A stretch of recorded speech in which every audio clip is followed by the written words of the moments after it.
Bonjour à tous. Je m'excuse de ne pas pouvoir être là. Il y a eu quelques soucis de véhicule et d'organisation. Ça aurait été un plaisir de chanter les psaumes avec vous, mais j'espère que ça sera pour une prochaine fois. Heu, Tous me connaissent peut-être pas, je j'interviens ici, en tant que à plusieurs titres. En tant que médecin d'une part, je suis, en 8e année d'études de médecine. Le sujet dont on va parler est connecté, à la médecine. Et puis, en tant que contributeur, intervenant sur, un site de théologie, qui s'appelle, Par la foi, que vous avez peut-être, déjà croisé sur internet et je vous mets, heu, je vous mets son apparence. Ça ressemble à peu près à ça quand vous êtes dessus. Alors le sujet, desquels je vais parler, ce matin, hem, n'est pas des plus simples. Puisque, c'est, un sujet éthique et donc un sujet qui peut être, moralisateur, sur un thème culturellement chaud, voire périlleux, hein. Je pense qu'il y a pas besoin d'être un fin analyste de notre société pour, constater que la sexualité, c'est, un thème qui remue beaucoup de choses, à notre époque, y compris dans l'Église d'ailleurs. Mais c'est aussi, un sujet à la croisée de thèmes qui sont, omniprésents dans la Bible, hein, la sexualité, la fécondité, la famille et puis bien entendu, le corps. Alors heu, avant de réfléchir à, ce que la Bible nous dit sur le corps humain, je vous propose de, réfléchir déjà à ce que la simple observation de ce qu'est le corps peut nous apprendre, heu, en amont sur lui-même. Hem Notre corps, c'est, une unité composée de plusieurs membres et organes. L'apôtre Paul avait déjà fait ce constat basique puisqu'il, il utilise, cette réalité pour décrire le fonctionnement complémentaire des membres d'une église. Chaque organe est défini par la fonction qu'il remplit dans le corps et on va dire, par exemple, très simplement que les poumons servent à respirer, que le cœur sert à faire circuler le sang, que l'appareil digestif sert à assimiler les aliments et on regroupe ainsi les organes en systèmes. Par exemple, quand j'ai parlé d'appareil digestif, il ne s'agit pas d'un seul organe, mais d'une succession d'organes qui coopèrent ensemble au même but qu'est la digestion. Et ce qui assure l'unité du système digestif, c'est le fait que les organes qu'il compose, aussi différents qu'ils soient, poursuivent ce même but qu'est la digestion. Il en va un peu comme d'une équipe de foot. Ce qui assure l'unité d'une équipe de foot, c'est le fait que, chacun des joueurs poursuit un but commun. Chaque joueur joue un rôle différent et poursuit des sous-finalités indépendantes, mais tous ces petits efforts sont dans une bonne équipe orientée vers un même but, sans jeu de mots. Et il en va des mêmes des pièces d'une voiture, par exemple, des taches de peinture sur une toile. L'unité est fondée sur la finalité. Et bien de la même façon, ce qui assure l'unité du corps humain dans son ensemble, c'est le fait que tous les organes qui le composent coopèrent ensemble à un même but, une même finalité. Finalement, si je respire, si je digère, si mon cœur bat, c'est pour un seul but, le maintien de l'équilibre des paramètres de mon corps. Et c'est ce qui permet à ma vie de se poursuivre.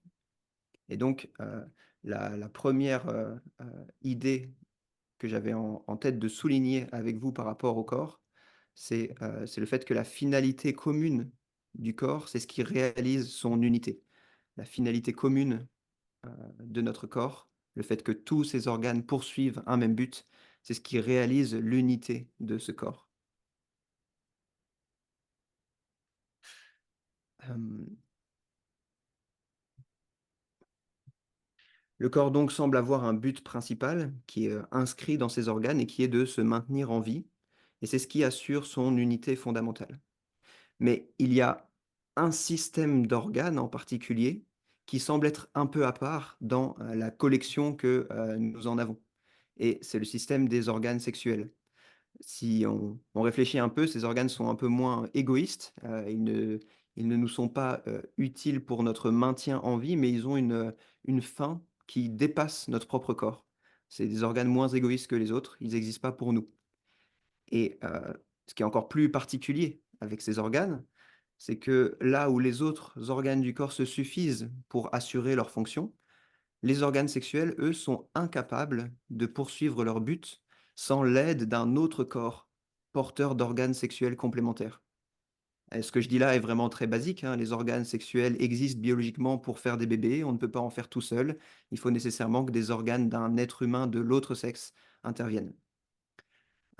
Dans l'union sexuelle d'un couple, il se produit quelque chose d'étonnant et d'unique. Des organes issus de corps différents vont poursuivre ensemble un même but, ils vont travailler ensemble, ils vont coopérer ensemble pour poursuivre une même finalité biologique qui est la procréation.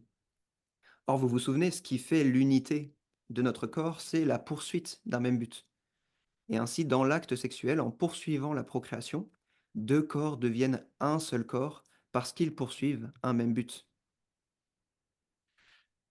Donc la deuxième idée, que je voulais, souligner avec vous ce matin, je vais vous l'afficher, c'est l'idée que les organes sexuels sont porteurs d'une finalité, d'un but, qui ne peut être atteinte que par l'assistance d'un autre corps complémentaire. Première idée, c'était que l'unité du corps est fondée sur le fait que tous les organes poursuivent un même but et là, c'est le fait que nos organes sexuels, eux, semblent porter en eux-mêmes une autre finalité qui peut être atteinte que par l'assistance d'un autre corps, qui est complémentaire. Alors justement, ça nous permet maintenant de, nous pencher sur une expression, qu'on voit, apparaître dans les textes bibliques et qui est l'expression «une seule chair». Et l'idée que j'aimerais défendre aujourd'hui, c'est l'idée que l'expression biblique qui dit qu'un couple fait une seule chair n'a de sens que lorsque la procréation entre dans l'équation. Alors il est bien connu que la Bible dit que l'homme et la femme s'unissent dans le mariage, qu'ils font une seule chair. Cette expression a parfois été comprise comme désignant de manière assez générale la très forte, intimité, qu'il existe entre 2 personnes qui s'aiment. Toutefois, je pense que si l'unité du couple comporte bien des dimensions, cette expression telle qu'elle est utilisée dans la Bible a en vue quelque chose de très précis, à savoir l'union de 2 corps dans la sexualité afin de procréer. Et chaque mot est important. Alors j'aimerais vous donner un peu 3 raisons bibliques pour lesquelles je pense que cette expression a en vue une union des corps. Je vais vous les afficher à l'instant. Troisième idée donc, c'était que le couple atteint une union des corps, que la Bible désigne par une seule chair, en poursuivant une même finalité, la procréation. 3 raisons, pour lesquelles c'est bien une union des corps. Premièrement, il y a le mot chair en lui-même, dans l'expression «une seule chair», qui a une connotation évidemment corporelle. La deuxième chose, c'est, quand on, considère, le chapitre 6 de l'Épître aux Corinthiens, qui est très pertinent pour le sujet du corps, on voit que Paul contraste le fait de s'attacher à sa femme pour devenir une seule chair et celui qui s'attache au Seigneur pour devenir un seul esprit avec lui. Donc on voit que Paul utilise cette expression «une seule chair» en contrastant chair avec esprit. C'est qu'il a en vue quelque chose de particulièrement charnel là, dans l'union, qui est désignée par l'expression «une seule chair». Et puis, une troisième raison, c'est que dans le même chapitre, l'expression-là est appliquée à l'homme qui va voir une prostituée. Hein, Paul nous dit que l'homme qui va voir une prostituée fait une seule chair avec elle. Or, là, il n'est pas question de mariage, il n'est pas question d'un amour particulièrement intime, il n'est pas question d'une relation très profonde, il est simplement question d'une relation sexuelle. Et pour Paul, cela suffit à ce que cette relation soit désignée par l'expression une seule chair. Donc si on reprend un peu ce qu'on a dit jusqu'à présent, la Bible nous dit qu'il y a une union qui se réalise entre l'homme et la femme dans l'acte sexuel et que cette union est corporelle, biologique, charnelle. Or, comme je l'ai dit plus tôt, une union biologique ne s'opère que lorsqu'une finalité naturelle, un usage naturel, un but naturel sont poursuivis ensemble. Alors les chrétiens confessent tous, sans sourciller, que Dieu est le créateur de ce monde et de l'être humain. Par ailleurs, nous confessons que Dieu est sage, qu'il fait tout pour un but et que la création est telle qu'il l'a voulu, quoique blessée et corrompue par la chute. Dès lors, nous confessons aussi que les fonctions de notre corps ne sont pas des accidents que l'on pourrait modifier à volonté, ce que propose le transhumanisme. Et cela signifie que nous devons considérer avec grand respect notre corps comme une œuvre dont nous ne sommes pas les auteurs. Notre époque a beaucoup de peine avec cela. Bien entendu, il y a les cas très médiatisés de ceux qui ne sont pas satisfaits du sexe biologique que leur corps possède, mais il y a aussi cet engouement pour les technologies qui nous font oublier que nous sommes limités et contraints dans un corps. Je pense à la réalité virtuelle évidemment, dans laquelle les notions d'espace et de distance tendent à disparaître, ce qui me permet aujourd'hui de vous parler d'ailleurs. Hem, pour ma part, en tant que médecin, la doctrine du Dieu créateur m'impose de considérer que mon art se limite à restaurer la création de Dieu, là où la maladie l'a blessé, et puis à pallier aux effets de ces blessures. Ce n'est pas mon travail, et c'est le travail d'aucun homme, de modifier le corps humain pour le faire échapper aux finalités que Dieu lui a fixées ou pour lui en indiquer de nouvelles. Si donc nous voulons réfléchir à la sexualité, il convient de se demander à quoi elle sert. Pourquoi Dieu l'a-t-il conçue? Puisque la quatrième idée que je voulais souligner ce matin, c'était le fait que notre corps notre corps et les finalités de ces organes sont le résultat d'un dessein divin.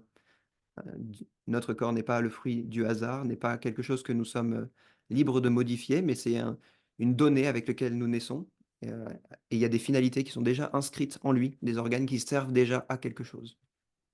Donc quand on réfléchit à quoi, sert la sexualité, classiquement, on distingue 4 finalités.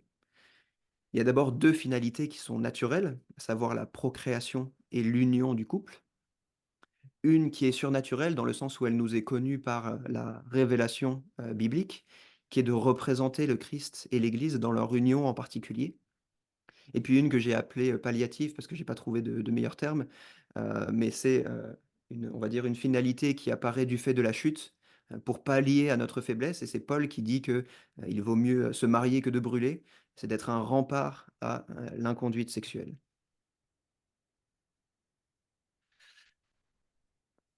Alors puisqu'on sait en fait à quoi sert la sexualité, on a aussi en fait tout ce qu'il nous faut pour savoir comment bien en user. C'est-à-dire en poursuivant les buts pour lesquels elle a été créée. Et la suggestion que je vais défendre dans la suite de mon exposé, c'est qu'il n'est pas licite moralement parlant de s'opposer activement à l'une de ces finalités. En fait, si vous avez bien compris ce que j'ai dit jusqu'à maintenant, c'est même pas possible de poursuivre une finalité sans poursuivre les autres. Puisque si l'union en question dans l'expression une seule chair, c'est la coopération des 2 corps en vue d'un même but, alors l'union ne peut pas se faire s'il est fait obstacle à la procréation. Autrement dit, et c'est la thèse, peut-être controversée avec laquelle, je serais disposé à discuter avec vous, la contraception, en détournant la sexualité de son but procréatif, empêche aussi d'atteindre les autres buts et c'est pour ça qu'elle est, moralement problématique. Par ailleurs, l'union d'ailleurs féconde du Christ et de l'Église n'est représentée que dans la mesure où il y a effectivement union du couple. Christ n'a pas simplement aimé l'Église, il s'est uni à sa chair, il lui a donné sa chair et il l'a formée de son côté transpercé. Alors un cas d'étude intéressant pour, confirmer ou infirmer mon propos, c'est celui de l'homosexualité. En effet, la façon dont Paul parle de l'homosexualité est très intéressante pour notre sujet. En Romains 1, au verset, 26 et 27, Paul dit, quelque chose d'intéressant que je vais, vous afficher. Si vous avez vos bibles, vous pouvez le prendre avec moi. Versets 26 et 27. Paul parle de l'homosexualité en disant: «C'est pourquoi Dieu les a livrés à des passions infâmes, car leurs femmes ont changé l'usage naturel en celui qui est contre nature, et de même les hommes, abandonnant l'usage naturel de la femme, se sont enflammés dans leurs désirs les uns pour les autres, commettant homme avec homme des choses infâmes, et recevant en eux-mêmes le salaire que méritait leur égarement». Donc quand Paul veut nous parler de l'immoralité de l'homosexualité, il ne fait pas appel à un commandement divin précis, mais à la nature. La sexualité a un usage naturel, un but naturel que l'homosexualité n'est pas capable d'atteindre. L'homosexualité peut se vivre dans l'intimité, dans une affection mutuelle, elle peut être source de plaisir, mais l'homosexualité ne peut pas être une union parce que les corps de même sexe ne peuvent pas poursuivre ensemble le but pour lequel la sexualité existe, à savoir la procréation. Sans procréation, pas d'union, ou plutôt sans coopération en vue de la procréation, pas d'union. Je précise cela parce que ce qui fait l'unité d'une équipe de foot, ce n'est pas le fait de remporter le match, c'est le fait de coopérer ensemble en vue de cette victoire. Et de la même façon, un couple qui a des problèmes de fertilité peut connaître une véritable union, celle d'une équipe qui lutte pour une victoire qu'elle peine à obtenir. Sans procréation, donc, pas d'union. Si cela vaut pour les homosexuels, qu'est-ce qui nous autorise à penser que cela ne vaut pas pour les autres? J'ose une analogie. Manger a plusieurs finalités. Cela nous nourrit, c'est un acte social, ça apporte du plaisir. À quoi ressemblerait le principe énoncé plus haut, à savoir qu'il ne faut pas s'opposer à une finalité naturelle de notre corps, dans le cas de l'alimentation? Bah, ça reviendrait par exemple à ingérer des aliments pour le plaisir de les manger, puis à les vomir pour ne pas être nourri par eux. Une pratique invraisemblable, mais que l'on sait avoir existé dans l'Antiquité, dans des sociétés qui se livraient d'ailleurs à des excès analogues dans le domaine de la sexualité. Elisabeth Anscombe, qui écrivait il y a 50 ans et qui est une éthicienne, il y a 50 ans, soit plus de 30 ans avant qu'un premier pays ne reconnût le mariage homosexuel, elle prédisait que les sociétés qui acceptaient à son époque la contraception finiraient par accepter le mariage homosexuel, dans la mesure où les deux reposent sur une conception de la sexualité indépendante de la procréation. L'homosexualité est immorale, selon Paul, parce qu'elle divorce de manière contre nature la sexualité de la procréation et qu'elle empêche ainsi l'union des corps. Les chrétiens, de manière unanime pendant 19 siècles, ont considéré que la contraception était immorale pour la même raison. En abandonnant progressivement au XXe siècle cette compréhension, notre monde a pavé la voie à l'acceptation de l'homosexualité, qui est en fait la cerise sur le gâteau d'une conception de la sexualité qui est totalement divorcée de la procréation. Alors le principe, éthique, naturel, on va dire, que les idées précédentes que je vous ai partagées, nous conduit à formuler, c'est le principe suivant: quand l'une de nos facultés existe naturellement pour une finalité, il n'est pas licite d'utiliser cette faculté en s'opposant à cette finalité. Je vais répéter parce que c'est peut-être un peu complexe. Quand l'une de nos facultés, une faculté de nos corps, une fonction de notre corps existe naturellement, quand il est inscrit en elle-même qu'elle existe pour quelque chose, eh ben, il n'est pas licite d'utiliser cette faculté en s'opposant à cette finalité. Alors il est important de, préciser quand je dis cela, qu'est-ce que ce principe ne dit pas? Parce il pourrait être mal compris. Hem, Ce principe ne dit pas que l'on ne peut utiliser cette faculté que pour atteindre cette finalité. Par exemple, je peux manger un chocolat parce que manger un chocolat me fait plaisir. Je peux boire un verre de vin parce que, comme le dit la Bible, le vin réjouit le cœur de l'homme.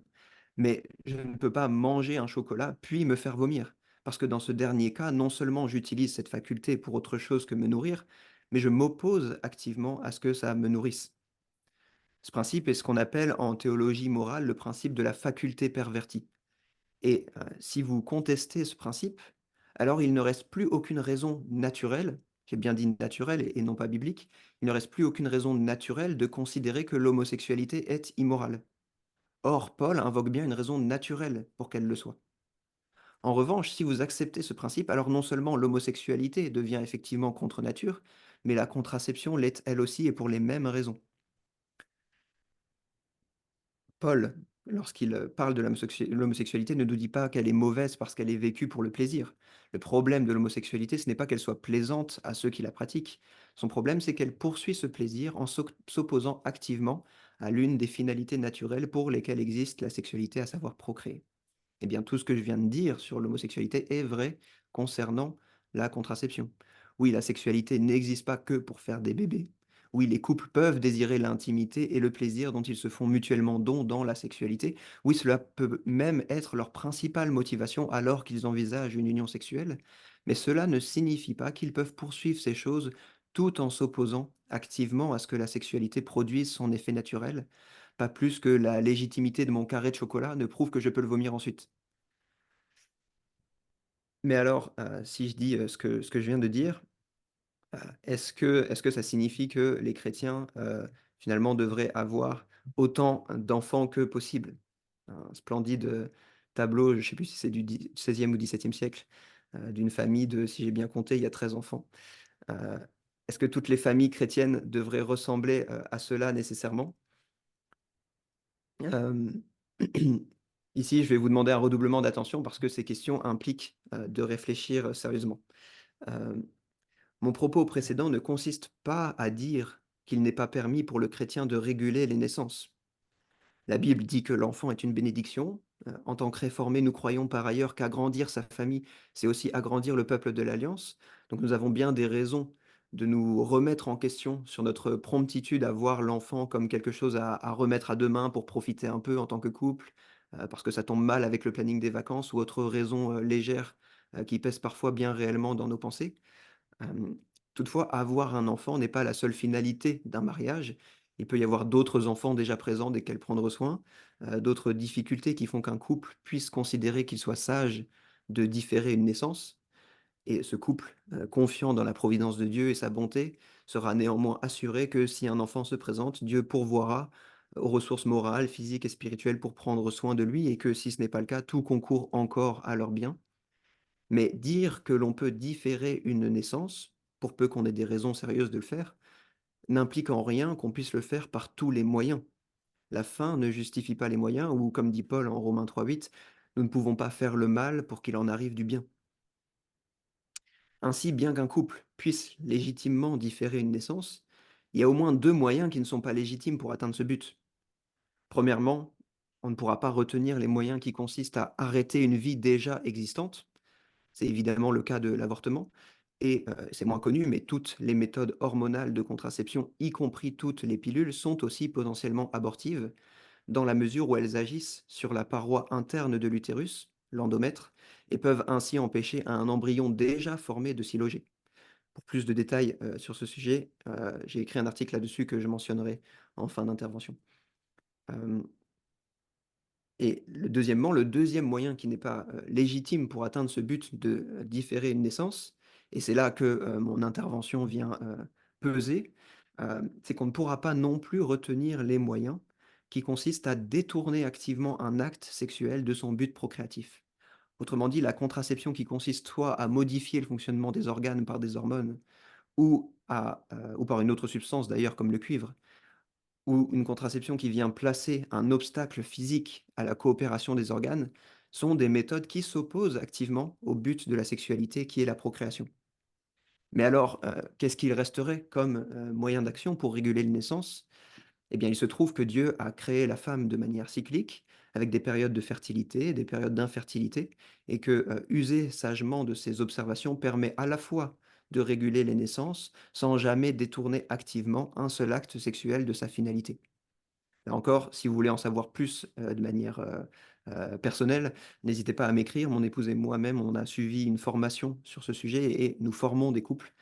Tout cela est évidemment gratuit et en tant que médecin, je pourrais vous donner des éléments, à même de répondre aux questions couramment, soulevées sur ce sujet. Alors en pratique, en tant que mari et père vivant ce que je décris et en tant que formateur de plusieurs couples sur ce sujet, j'aimerais enrichir un peu, le propos, intellectuel ou on va dire technique, que j'ai tenu jusqu'à maintenant de, quelques considérations sur ce que cela donne en pratique pour un couple de vivre cela. Heu, Premièrement, cette manière de réguler oblige l'homme à faire attention à la sexualité de sa femme, au caractère cyclique de ses désirs, de son humeur, de sa capacité à donner la vie et l'homme qui a un désir non cyclique doit se mettre au pas de son épouse et respecter la façon dont elle est conçue. Deuxièmement, cette méthode pousse le couple à communiquer régulièrement sur les humeurs de la femme, ses désirs, les évolutions qu'elle sent dans son corps et une intimité plus grande en ressort. Troisièmement, cette méthode fait reposer la responsabilité d'une grossesse sur le couple et non sur la femme qui aurait oublié la pilule, par exemple. Quatrièmement, cette méthode oblige l'homme à soumettre ses désirs à un but noble, la construction d'un foyer. Oui, le désir sexuel est bon, mais il est d'autant meilleur qu'on en fait un usage pour une finalité qui le dépasse, afin qu'il ne devienne pas un but en soi. Et cinquièmement, à ce sujet, cette méthode qui implique des moments d'abstinence et des moments de retrouvailles introduit une périodicité, une variété dans la vie sexuelle du couple qui stimule le désir. L'abstinence est aussi l'occasion de montrer son affection différemment. Sixièmement, cette méthode est l'occasion pour le chrétien de vivre régulièrement les périodes d'abstinence pour la prière dont parle Paul en 1 Corinthiens 7. Et puis dernièrement, puisque l'abstinence est la privation d'un bien et qu'elle est ressentie temporairement comme un manque, elle pousse le couple à évaluer régulièrement, à chaque cycle en fait, le sérieux des raisons qui le mènent à désirer de ne pas vouloir une nouvelle grossesse pour l'instant. Puisque la sexualité est une bonne chose, une chose agréable, s'en priver temporairement nous donne tout naturellement de nous poser la question: «Bah, est-ce qu'on veut vraiment s'en priver durant ces quelques jours pour une bonne raison?» Si oui, alors le couple soumet son bon désir au but plus noble de la construction d'un foyer, et sinon, alors le couple jouit de la sexualité dans l'optique de la construction d'un foyer. Ainsi qu'on s'abstienne ou non, la sexualité ne devient jamais une fin en soi, mais est toujours ordonnée à la construction du foyer, soit en l'agrandissant d'une nouvelle vie, soit en retardant une grossesse pour prendre soin des vies déjà présentes. Peut-être que tout mon exposé, en particulier la section argumentaire vous laisse perplexe, et je suis disposé à poursuivre la conversation si vous me contactez ou, dans le temps de questions-réponses qu'on aura par la suite. Mais si vous objectez à l'argument principal, c'est moi qui vais vous laisser avec 2 questions. Premièrement, quel est l'usage naturel dont parle Paul et duquel l'homosexualité détourne l'homme? Et en quoi la contraception ne fait-elle pas aussi cela? Et puis deuxièmement, comment rendez-vous compte de l'opposition unanime à la contraception, y compris dans le protestantisme, jusqu'à une période relativement récente? Pensez-vous vraiment que le XXe siècle soit un bon guide pour les questions qui relèvent de l'éthique sexuelle? Avant de lire un paragraphe de Martin Luther, puisque je suis conscient que ma présentation était, trop brève pour répondre à toutes les questions, je vous suggère quelques, ressources, produites sur notre site ou ailleurs d'ailleurs, qui pourront vous permettre, d'aller plus loin. Il y a premièrement cet article pour creuser, la question du caractère, abortif des contraceptifs que j'ai mentionné plus tôt. Il y a cet article sur la régulation des naissances où je tiens un propos, assez, similaire à ce que, j'ai dit aujourd'hui. Et puis une série en 3 articles, qui se veut un peu plus complète, que j'aimerais, compléter par la suite, et qui parcourt les, défis nouveaux à notre époque, autour de la sexualité et de la procréation, et puis, les données bibliques. Et enfin, pour ceux qui lisent l'anglais et qui veulent quelque chose de vraiment solide, le philosophe Édouard Feser a publié, dans un livre qui s'appelle «Essais néo-scolastiques», au chapitre 16, un chapitre de 40 pages qui défend ce qu'on appelle l'argument de la faculté pervertie, à savoir le fait qu'on ne peut pas s'opposer activement à une faculté de notre corps, ou plutôt une finalité, d'une faculté de notre corps. Hem, voilà, donc comme je le disais, un dernier paragraphe, dans un esprit, assez, opposé au transhumanisme et qui invite au contraire à se soumettre entièrement à la façon dont Dieu a façonné notre corps, un paragraphe de, Martin Luther. Je vous l'affiche, dès que possible.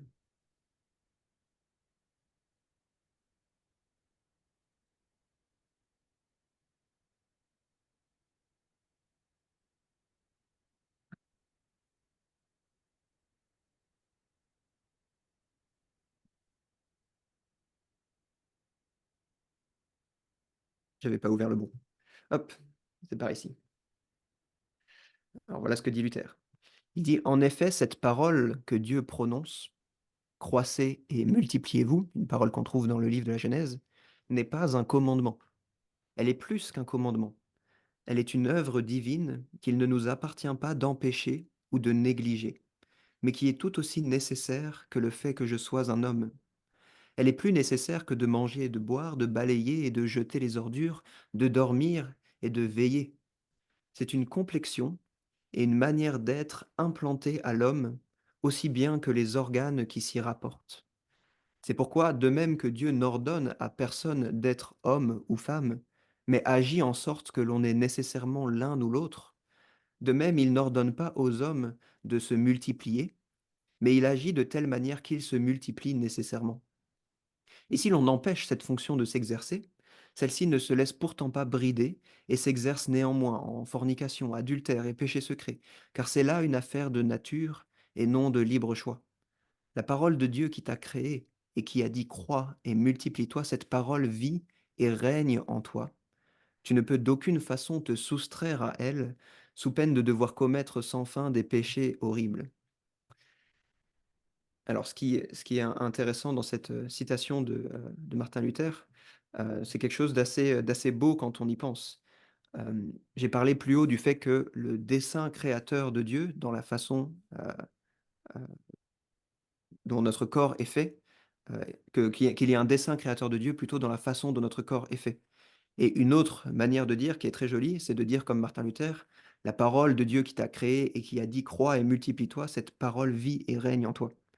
Finalement, la question de la contraception nous ouvre sur une question plus globale et sur 2 visions très différentes du corps. Le corps est-il une matière neutre que nous pouvons modeler à souhait pour atteindre nos buts, ce que propose le transhumanisme? Ou est-ce qu'il est déjà une matière, déjà structurée, qui a déjà un but que nous devons poursuivre? Tout comme la terre qui a été ensemencée par la parole de Dieu, qui a dit que la terre porte sa semence, le corps aussi a été animé par la parole divine qui lui a dit: «Crois et multiplie-toi».